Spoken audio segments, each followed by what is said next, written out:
Hey everybody, it's your boy, and I had a little thing.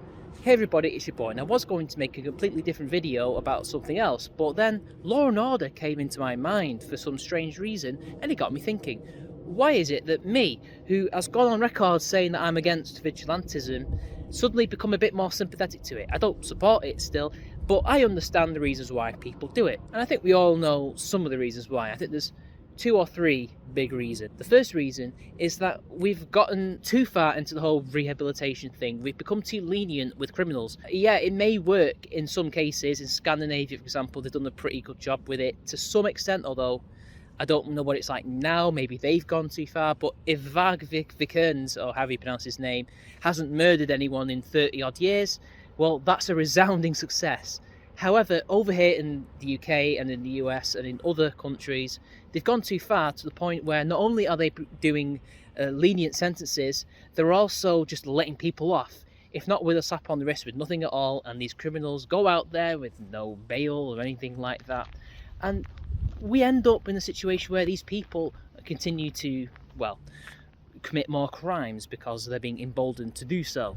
In fact, we've seen, and this could be either naivete or on purpose, which is kind of the second reason, governments and councils are using more lenient sentencing and policing methods and cracking down on things like more brutal tactics or stop and search because of racial reasons, is to create more chaos, or they're creating chaos without realising it. And this means that normal people who, at least in this country and in other states and cities in the US, if they lose their right to bear arms or have it reduced to the point where they don't have one essentially, then they have no choice but to ask for more state protection from the police. But of course, as we know, judging from the riots from years ago, that's not going to come for you. This is only designed to create more statism so they have more control. It's what they call anarcho-tyranny.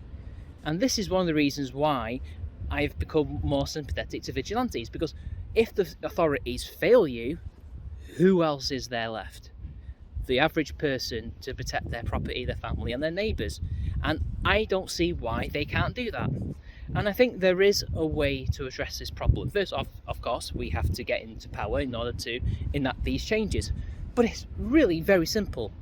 Enact the most freest self-defense laws possible. Something like a Texas, for example, who have very lenient self-defense laws. We also should, of course, in this country and in cities around the US, gun laws should be enabled for all adults. People should be encouraged to learn them and have them to protect themselves. And we all know that an armed society is a polite society, and so criminals will be less likely to engage with the locals with a bout of theft or murder, for example. I really do think that that will go a long way towards addressing the problem. We should also give police more freedom to actually get out there and actually fight crime. I don't like the police, but we're kind of stuck with them for at least the long term, a couple hundred years. Anarchy isn't going to happen anytime soon, guys. So we're going to have to do something about them.